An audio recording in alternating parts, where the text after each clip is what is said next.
Welcome. Michael Wickerson at Wickerson Studios, continuing with this series of my favorite scripts over the last 4 years of teaching myself Grasshopper to pretty much the full extent of my capacity, but we're going back to what first inspired me. What I'm doing is I'm putting these on GitHub under a public repo, and every 10 I'm alternating between ones that inspire and are online that are pretty much available, whether you watch a tutorial or type them in, or whether you just get them off of line.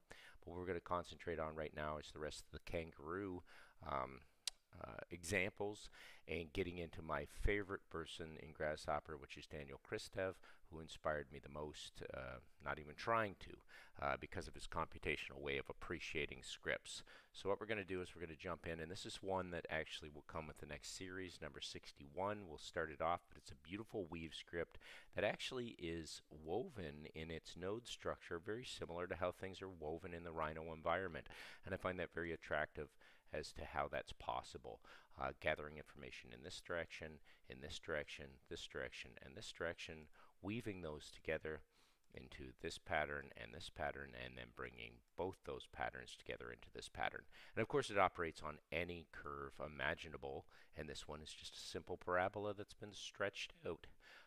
So this script itself is one that I thought to build boats out of, ships out of, and everything. But I'm not going to start with that one. I'm actually going to go in and I'm going to File, Open, jump into the where we left off, which is 41 to 50. So 51, we were still looking at kangaroo. Why did I choose that one? We'll get rid of this curve. I think I internalized it. I'm not sure. In any case, I'm just going to make it invisible. But kangaroo starts with a really nice folded script, and they have to put in their folded pattern to begin with, so you have to see that. Now you have to begin with these folded patterns, otherwise you're not going to be able to do anything with them, and then you're going to have to produce those valley fold lines. So all this is done for you, and then the curves of where it folds to. So that's pretty complex algorithm just to start with, so that's why I would go to kangaroo to see how it works. Origami, when you hover over it, you'll see that it's actually a cluster. So origami nodes are a very beautiful thing, but what you want to do is get in the habit of starting to open these and learn how to write the clusters from within. And of course, the bifocal tool still works within there, so you can take it apart from all of the kangaroo's tools and mesh tools to actually try and build your hinge component. What a component in and of itself, and kangaroo, of course, gives you all those. So that's an awful lot to learn from, but it really isn't that tough geometrically what's happening. It's really just a repetitive structure. Once you get your head around it, it is manageable. And then the kangaroo solver is solved, and this one you don't have a solver on it, so you're just going to double click and hit fold, and you can see that one fold up. And of course I can take that fold to its complete fold, almost like it's closed, and then off, and these are wonderful to put through oscillations to get some wonderful animations in Grasshopper, which I'll start doing on my own custom modified scripts. So what a wonderful, nice way to start. The next one that I put on here after that kangaroo at 41 was, I thought there was another one. I'm kind of picking and choosing ones I like. This one will activate to true, and we'll put it on play. I might have to activate it to false again to kick it off. Where's our geometry? What a wonderful little tool. This one is playing off of both of them. And mesh pressure with this mesh weaver bird. The original mesh is actually very complex. It's actually on both sides. But what's nice about this is when you toggle that false to true and you see what you have. Let me put that to true, and then I'll reset it.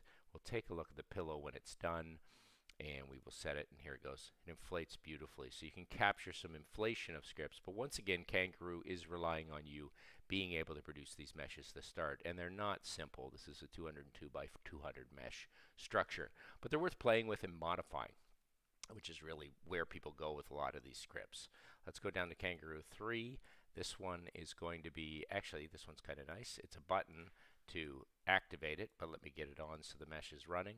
There it is, it's a flag, and I thought that was a nice wind simulation that you can play off of, and then once that wind simulation is coming, you can kind of pull the point around as to where to draw that flag, and it's a really nice MD slider, multidimensional slider, to have access to some gorgeous geometry. And I'm going to show these to my students, and there's some tools in here to refine, the triangulate, the wind mesh, which I believe is another cluster, so you'll have to jump into it and see what's made. There's some old items here because it was way back. But I really think Gangaroo 1 really had a lot to it that was very, very nice to look at. And always using the springs for mesh, they always tell you that you kind of got to use that for the solver. And there you go. You got a nice simulation. I'll turn it off. And did I continue with Grasshopper? Let's see, that was 1, 2, 3. Yeah, no, Kangaroo, I still pulled another 4 that were outstanding. I don't have mesh pipe in here, but I put it in myself afterwards. I don't know why it comes up here and says like I don't have it, even though I do have it downloaded. It's just not working. I'm going to set this to play. I'm going to hit the toggle on. A really nice chaining of forms following, and they're using a mesh pipe because it's lighter weight. I've got 4 sides on each, and it's going to cache itself. And for all the things people want to print and make, I thought this was a really nice simulation of a chain falling. And what is in there that's special? Here, every ring interacts with every other ring, which is really beautiful because you've used, let's grab a little bit of this data control, the shatter, the cross-referencing, the endpoints, and the endpoints to tether to, and then the polyline bend, the spring from line, which will be needed, and then the line, which is not, these are actually tools that are up in the Grasshopper. You can find them. So unless you hover over them and there's a cluster, you won't have to worry about them. This is a really nice little mirror tool, which I think specifically falls in the Kangaroo. So you can't just use any mirror on that. You got a mirror, so you have these points mirrored. So I'm just taking a look at what they are with a certain strength. Anyhow, a really nice little script for falling chain, and that can be modified into some really beautiful things. Open, where were we? I just have to keep counting. 1, 2, 3, 4. Let's do this one. We got 3 more to do. This one I will set to false and to true. What do we have?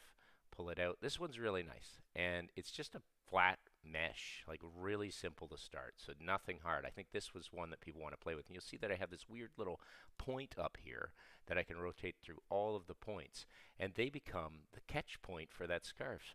So I have modified this script a little bit in the sense of being able to grab it and drop it down to its plane. And I think this defaults to the plane setting. The floor defaults to true, so that's on. And so basically I can have control. It's a simple modification of the script, but just kind of grabbing that mesh at different points on it, and then it has to behave. And it's kind of like that little flag. If I had a number slider riding through here, I could make a nice little video of this. So I think the simulations coming out of just basic Kangaroo scripts are enough to get some really interesting geometries and nice animations and GIFs off of. If somebody's interested in that, and I'll do that for you. The last 2 are this one before going into Daniel Christev. This is a mesh structure. Let me think. Hard to remember what it was called. I'll set it to false. Oh, it's a beautiful bridge, and I thought it was getting a little complex. It's nowhere close to what Houdini can kind of do with things, but if I put that to play and hit that false, you'll see that bridge falls, and there's this color coding as it snaps into tension and almost bounces. So you could start building some really interesting geometries with this.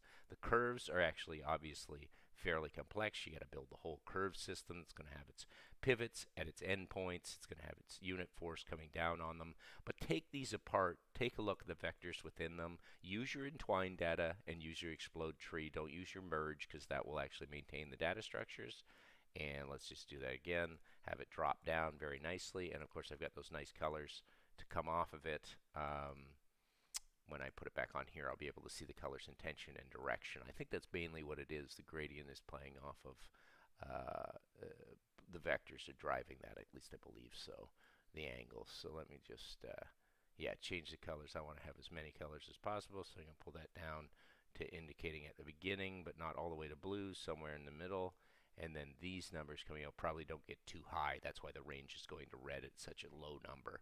So yeah, there's data being driven through here by this length, and this length by a subtraction node, which provides the data to drive the gradients. So really good understanding parametrically of the visuals. Also driving the geometries to move things. I like these kind of catenary coils as they fall and maintain this kind of structure.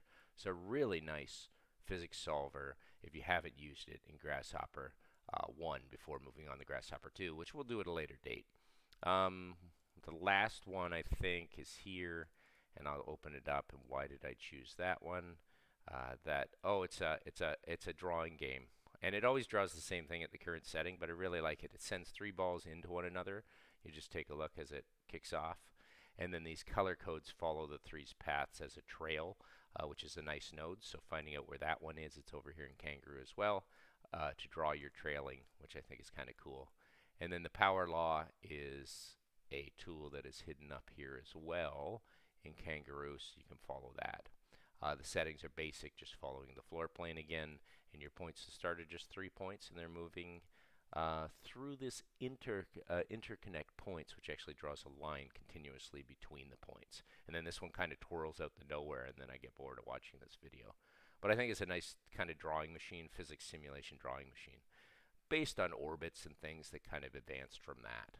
All right, so enough said with that. Let's move on to the person that really inspired me, Daniel Kristev. We'll start with the weave pattern on the next series, 60 to 60 to 70, 61 to 70. But Daniel Kristev, why did I fall in love with his work?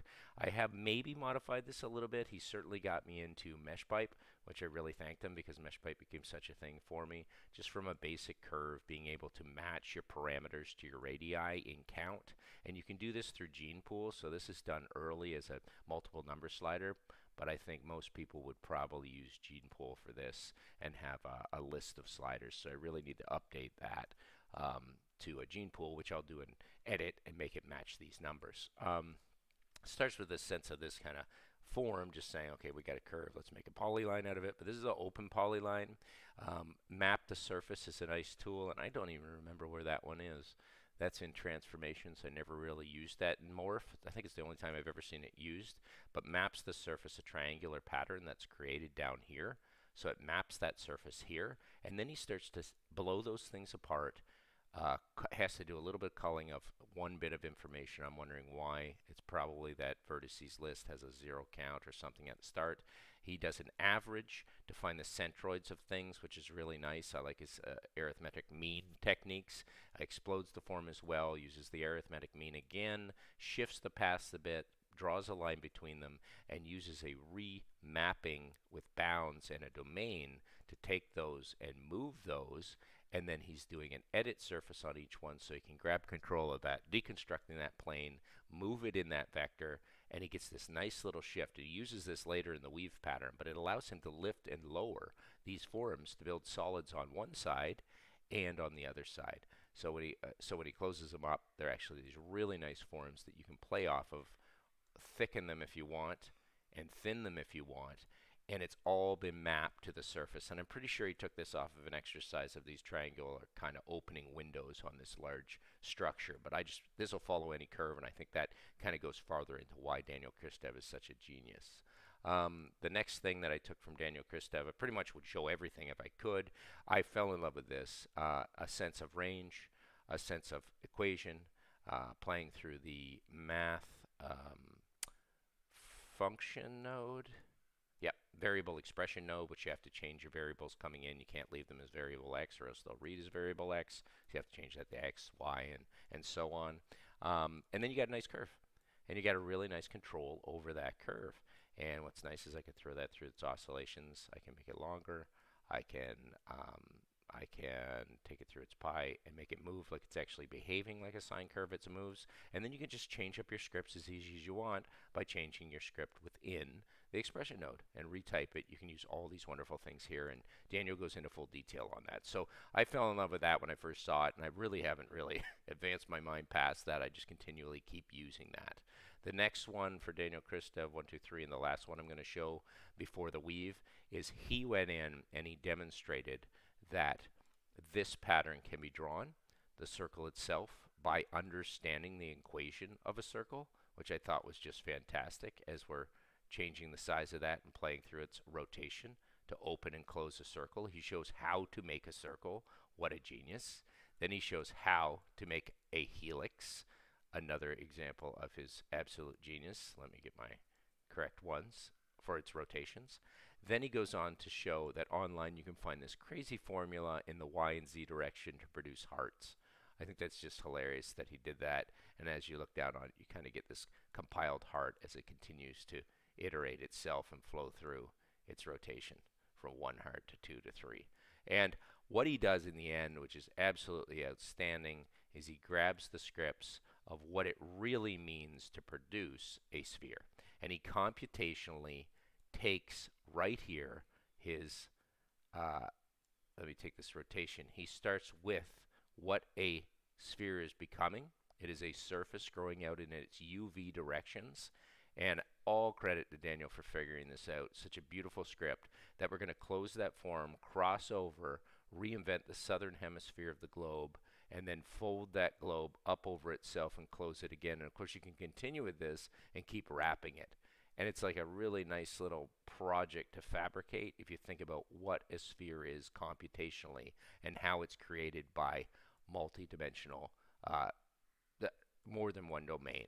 And then he uses a little cross-reference in it, but laying hold of these wonderful functions for the x, y, z as points, and then the expression node, he has to just add this little one, which most people tuck in here. You really see how a sphere comes into being. I think that's absolutely fantastic as a model that somebody might want to consider what that means computationally and parametrically. So we'll leave it at that, and then the only other thing was I want to jump in farther with Daniel Christou, but now I want to start modifying things as well. We'll get rid of this. We'll take this line and put it back on, which I thought I had. There it is, that ellipse, and we'll run this script through, and there it is. A wonderful weave pattern, as beautiful as the script itself. You see the pattern woven before you, but you also see it sectioned off into these sections as you go, and starting to get a sense of what exactly is happening. And really good organization and control is what I've learned through Daniel Christou, and there's a structural, systematic approach to all of it. So that's it, and thanks very much for watching. I will stop streaming and stop